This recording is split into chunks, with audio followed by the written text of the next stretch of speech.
Olá, tudo bem?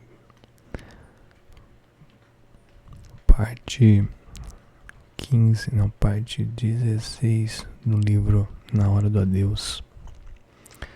Bom, esse livro aqui é um resumo até agora do que eu li, né? Encontrei na metade do livro, não, passou da metade aqui. Esse livro aqui, pelo que eu vi, a pessoa faz um estudo de caso, né? Ele vai de velório em velório, diversos tipos de velórios. E vai vendo o comportamento, né, tanto da pessoa que desencarnou até as pessoas que estão participando do velório, a família, a reação, como que as pessoas se portam, né, nesses ambientes, qual que é o estado da pessoa que acaba de desencarnar. Tem diversos casos, né, cada caso aí a pessoa se encontra numa situação, então é bem diverso. É interessante quando eu já fui na minha vida, no decorrer da minha vida, fui em diversos velórios e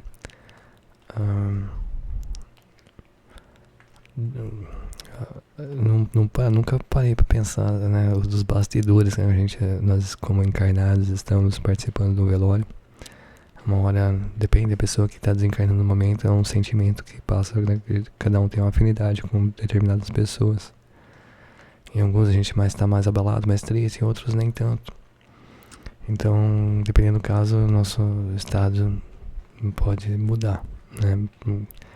E eu me encaixo em diversos cenários que foram citados no livro até o momento.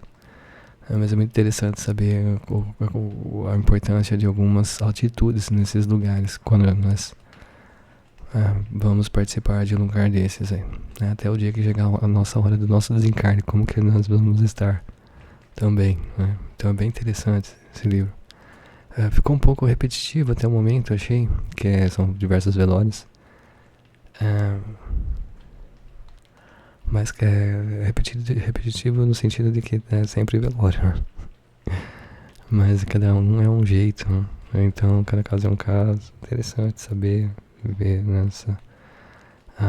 essas diversas situações que são citadas aqui. Serve de aprendizado para refletir bastante coisa, como se portar num ambiente desse. Mas também eu percebo que serve para o dia a dia, não só no velório, mas a importância de estar atento em diversas situações, né? Então é isso aí, vamos lá. Então vamos para o capítulo 32 do livro. Colônia Lírios do Senhor. Salvação de um alcoólatra. Distanciamo-nos da turma e com pesar constatamos que, à medida que visitávamos aquela estação do adeus, observávamos os seus jardins, se podemos dizer assim, muito maltratados. Pensei, por que as autoridades não preservam os cemitérios? Nem precisam colocar mármore nos túmulos, somente uma cruz com o nome do desencarnado e a sua volta muito verde, flores, árvores, para que os pássaros louvem os corpos cujos átomos irão compor outras vestes dos que voltarem ao mundo físico. Mas ali estava a realidade da falta de respeito aos corpos que pertenceram um dia a alguém. Não que isso beneficie ou desequilibre o espírito, todavia, cuidando dos cemitérios, a saúde pública estaria cooperando com a saúde dos encarnados. Um dia ainda veremos as autoridades sanitárias cuidarem do desvelo dos túmulos dos chamados mortos. Algumas campas indicavam a violação por vândalos, outras em estado lastimável, repletas de detritos. Alguns pagam operários para limpar o túmulo dos seus familiares, e estes mesmos operários muitas vezes jogam papéis, pedras, restos de velas, enfim, tudo que representa lixo nos túmulos humildes, que nem cruz possuem. No meu passeio a tudo analisava e vi muitas coisas que quero contar para vocês. Alguns espíritos gostam de ficar nesses lugares para chorar ou rir dos desencarnados. Não são espíritos maus, mas levianos, que gostam de brincar. Muitas vezes conseguem pregar algumas peças aos visitantes dos cemitérios. O jovem de seus 18 anos, mais ou menos, estava ao lado de algumas garrafas de aguardente. Aproximei-me. Como vai, irmão? Olhou-me desconfiado. Seu estado era deprimente, roupas rasgadas, aspecto sujo e sofrido. Que deseja? Se vem me tomar a branquinha, eu não tenho para repartir. Não, estamos só passeando, mas o que o leva a se embriagar se você já não pertence ao mundo dos encarnados? Ele sorriu. Ainda bem que você não é nenhum pé inchado. Detesto bêbado. Quanto à sua pergunta, eu adoro beber. Bebo desde os 10 anos. 10 anos? Mas como você iniciou? Sabe, cara, como é mesmo seu nome? Luiz Sérgio. Pois bem, sou filho de gente abastada, minha família recebia muito. Eu e meu irmão muitas vezes nem nos aproximávamos da sala. Ficávamos na cozinha, lá eram feitos os nossos pratos. Meu pai dizia que criança incomoda e ele não gostava que participássemos das reuniões da nossa casa. Dizia sempre, não apareçam na sala. E nós ficávamos na cozinha. Cada copo de bebida devolvido à cozinha, a gente bebia o resto. Quando os amigos da família iam embora, nós já estávamos dormindo, completamente embriagados. A comida era geralmente pouca, era festa apenas para impressionar os amigos e chefes dos nossos pais. Recordo um dia quando foi feita uma torta de chocolate e nós estávamos loucos para comê-la. Ela era recheada de cerejas e licor, mas nem podíamos falar que queríamos um pedaço. Quando os convidados estavam no auge dos comes e bebes, eu e o meu irmão entramos na sala. E como se nada estivesse acontecendo, sentamos ao lado da torta e nos fartamos. Minha mãe estava falando baixinho. Minha mãe tentava, falando baixinho, nos tirar da sala. Mas nós só saímos quando acabamos com a torta. Resultado, não estávamos acostumados com essas iguarias e tivemos um desarranjo intestinal. Mas antes levamos uma boa surra, mesmo já nos encontrando dormindo. Fomos acordados para apanhar. E o outro, seu irmão, o que foi feito dele? Também desencarnou com overdose de tóxicos. Onde ele está agora? Não sei e nem quero saber. Desencarnei depois dele e aí você sabe, sofri ainda mais com a indiferença dos meus pais.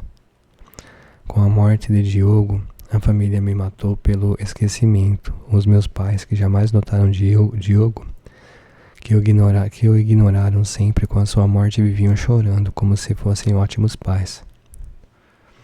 E eu, o pobre coitado que só tirava notas baixas, furtava para beber e era às vezes agredido pela mãe e pelo pai. Como você desencarnou? Meus pais muitas vezes me internavam e quando eu saía estava pior. A minha doença era carência, eu precisava de alguém que me protegesse e achava que o álcool era o meu único amigo.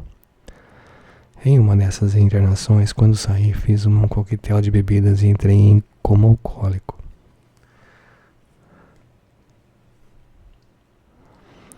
E por que você fica no cemitério tirando as emanações de álcool? O irmão nunca foi socorrido? Virando mais uma garrafa, falou-me. Tem uma gata aqui. Vamos continuar. Aceita ou não aceita? Desculpa. Voltando aqui. E por que você fica no cemitério tirando as emanações do álcool? O irmão nunca foi socorrido? Virando mais uma garrafa, falou-me. Aceita ou não aceita? Se não aceita, se manda. Detesto o conselho. Saia daqui. Você é um bom garoto. Eu gostaria de levá-lo até alguns amigos. Se você gostar deles, você ainda irá conhecer outros belos lugares. E lá tem aguardente? Muito mais que uma garrafa, tem uma cascata de oportunidades. Olhei aquelas garrafas e pensei, como um homem encarnado ainda não conhece o mundo espiritual. Ele ria, e como se fosse um bicho, se deitava no chão rolando. Orei a Jesus: Senhor, tem piedade desse espírito que perambula pelas sarjetas do mundo físico. Faze, Senhor, que uma luz divina flore na sua consciência para que ele tenha força para divisar uma nova vida. Sabemos que prometeste ficar ao lado dos maiores pecadores. Ajuda-nos. Enlacei o ombro de Pedro e fui levando com carinho até o posto de desistência.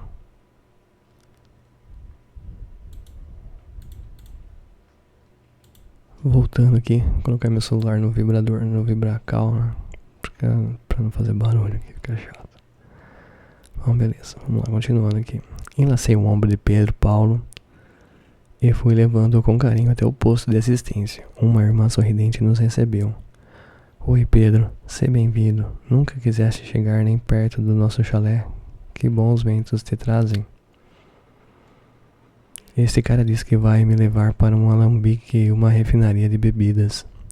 A irmã olhou-me preocupada, pois não podemos mentir.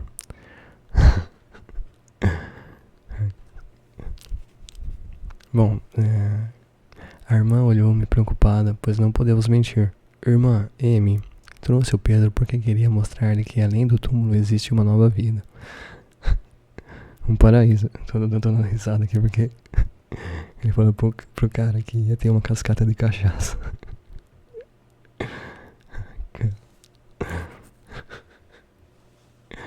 E os espíritos não podem mentir, né? Mas ele não tá nem aí. Bom, ele mente, né? Bem de leve, mas mente. Bom, pois Pedro Paulo desencarnou e não desencarnou porque deixou o físico, mas voltando aqui, Paulo desencarnou e não desencarnou porque deixou o físico, mas não adentrou a porta da morte, que é o túmulo, para divisar o paraíso. Luiz, o seu grupo espera no pronto-socorro. Lírios brancos, avisou-me M. Pedro Paulo deixou a garrafa e com docilidade foi sendo levado para a sala de banho, mas sempre segurando-me forte, como uma criança precisando de ajuda. Quando chegou no banho, quem disse que deixava alguém banhá-lo? Entramos e brincando, fomos lhe dando um bom banho. Pela primeira vez ouvi sorrir e nos sentimos como se fôssemos o pai daquele garoto. Falei com lágrimas nos olhos.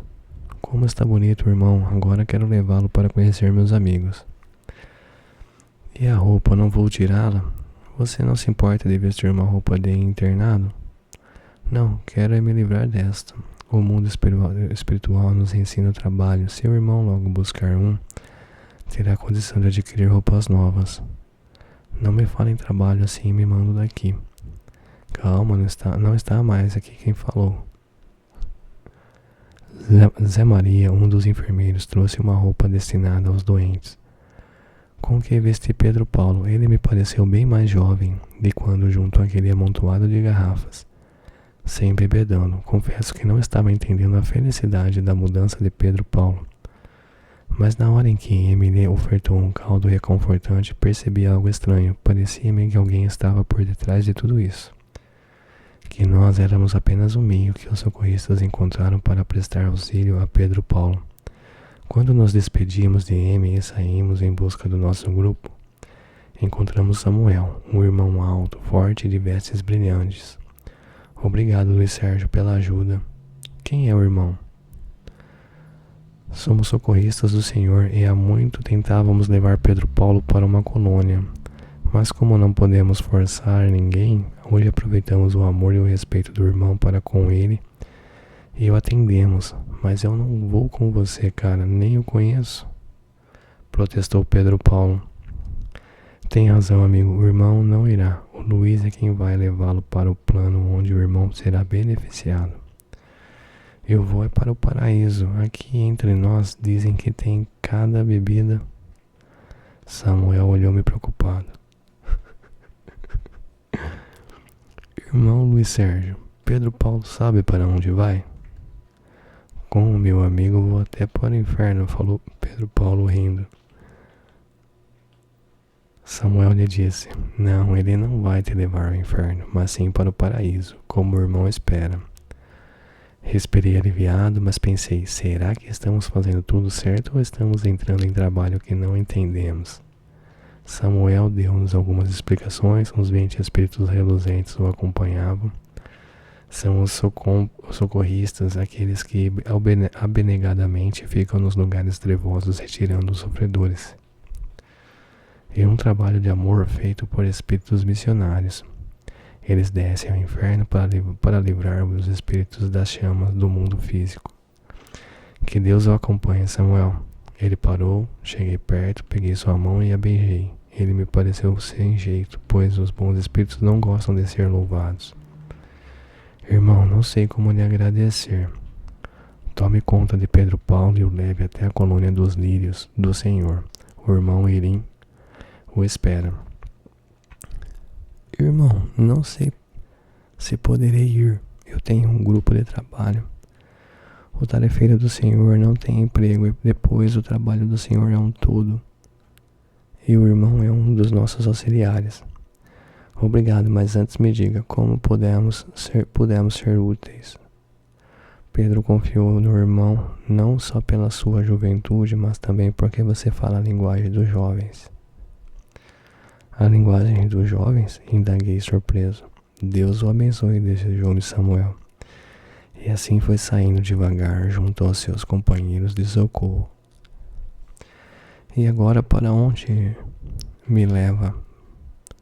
Para a tal cidade dos lírios? Lá deve ser quente, o chá de lírio derruba mais que bomba atômica. Não pude deixar de rir. Agora vamos sentar aqui e orar. Pedro puxou as mãos. Rezar eu não rezo. Está bem, você não reza, mas eu vou orar. Nisso que me preparava para orar, eis que passa um grupo de espíritos enfurecidos e completamente embriagados, cantando uma música. Se pudermos classificá-la como música, sentimos-nos preocupados, pois Pedro Paulo saiu de carreira atrás do grupo, tentando tirar a garrafa de aguardente da mão de um deles. Desculpe a comparação, mas me senti como uma mãe que não controla o filho em uma casa de cristais, e este parte para quebrar tudo. Sentei-me com as mãos na cabeça, mas Pedro, ao ser visto pelos perturbados espíritos, estes riram caçoando dele, pois a sua roupa era um pijama muito longo. Pedro tentava esbofeteá-los, mas olhou-me, conteve-se, parando e mansamente veio para o meu lado. Desculpe, amigo, agora vejo que eles são uns loucos. Enlacei o seu ombro e falei. Vamos, Pedro, em busca de alegria. Percebi que Henrico e os outros estavam invisíveis. Orando, foram eles que trouxeram Pedro Paulo de volta. Abracei-me com Henrico, emocionado. Os outros, Plácido e Pâmela, abraçaram-se comigo. E rapaz, quem são eles? Meus amigos, ou melhor, nossos. Como vai, Pedro? Quis saber Henrico.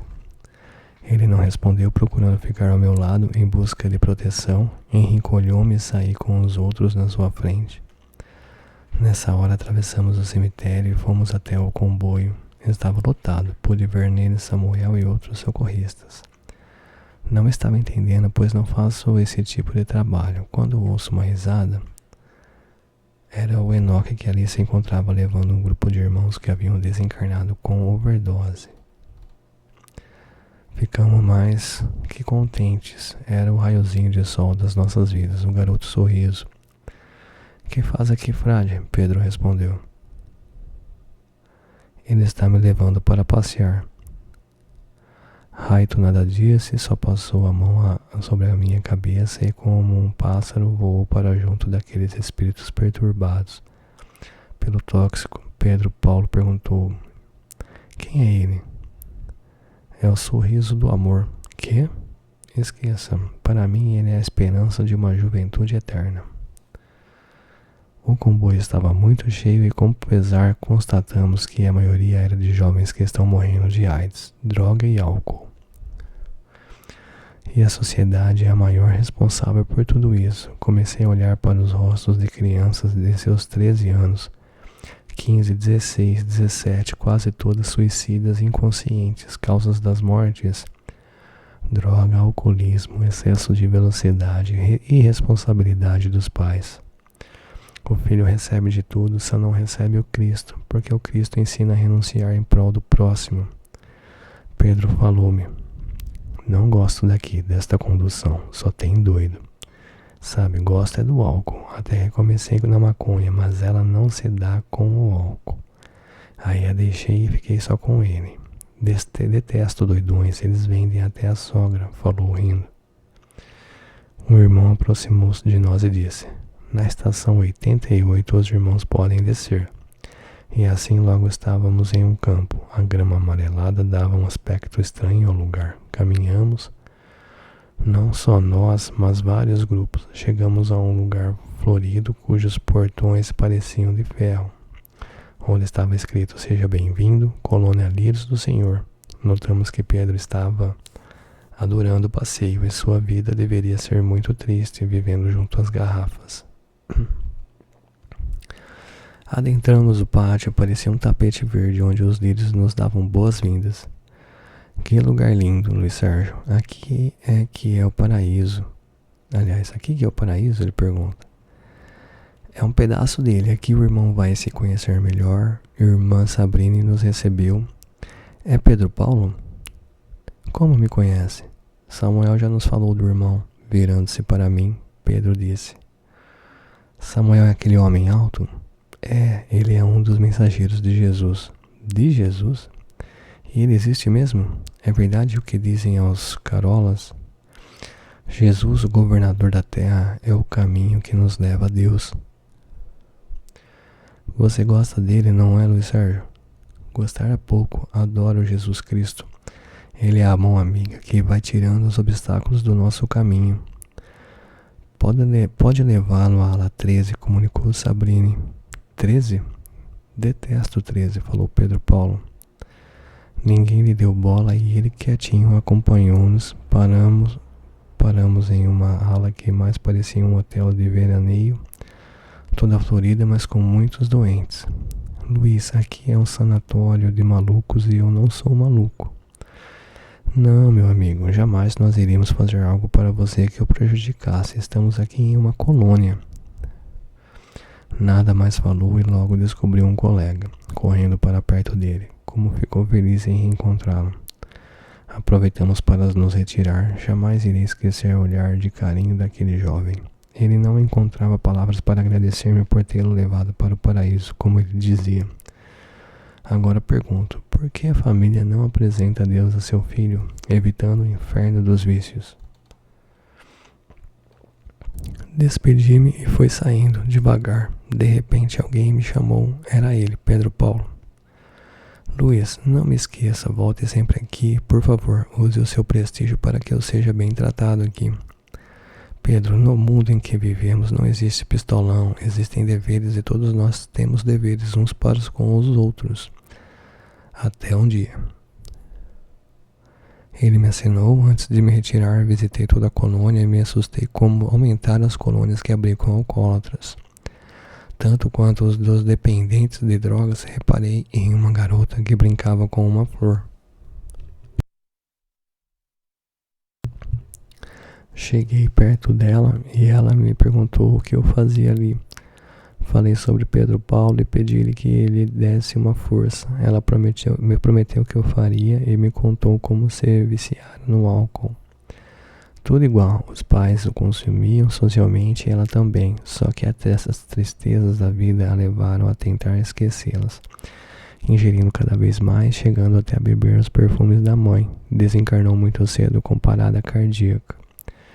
O homem, se buscasse ainda encarnado os lugares onde o ser humano sofre, melhor educaria sua família. Mas ele tende a fugir de tudo o que lhe causa apreensão, e assim, ignorando a causa dos vícios, nem percebe que junto a ele existe um dependente, sem sonhos e sem esperança. Despedimos-nos dela e fomos até o escritório de Sabrine. Ela nos falou da colônia e ficamos sabendo que cada dia aumenta mais o vício nas mulheres, principalmente nas jovens. A liberdade sexual deste século está mexendo com a cabeça das meninas. Elas ainda não se libertaram das culpas que as trocas de parceiros lhe causam. E o pior é que a mulher cada vez mais está contraindo a AIDS. A liberação sexual está levando ao aumento assustador da doença. Sabrine, perguntei, esta colônia é só para alcoólatras? Sim, Luiz, mas em geral um alcoólatra também é um viciado em tóxico. E a idade dos doentes desta colônia? Mais jovens e crianças do que adolescentes. A sociedade, Luiz, não abriu os olhos para o triste fato do alcoolismo. O álcool, a droga liberada, é que causa os estupros de pais em filhos. Os assassinatos, as violências. O álcool é tão terrível que mata pouco a pouco e quase toda a população o consome. Os casos mais tristes do alcoolismo são os das mães que amamentam seus filhos e os viciam. Essas mães não sabem o mal que fazem aos bebês, Luiz. A simples cerveja faz o jovem prisioneiro. É um chope aqui, uma cerveja ali, um vinho acolá. E o homem fica prisioneiro do álcool. Não sabemos onde a sociedade irá parar. Hoje ela é escrava do modernismo. Sabe, Sabrine, acho muito feio uma mulher sentada em um bar ingerindo bebida alcoólica. Hoje isso é tão comum. O alcoólatra dificilmente se livra do vício. Ficamos conversando e ela me mostrou cada filme de terror. Mães queimando bebês com cigarros por estarem embriagadas, pais estuprando filhos.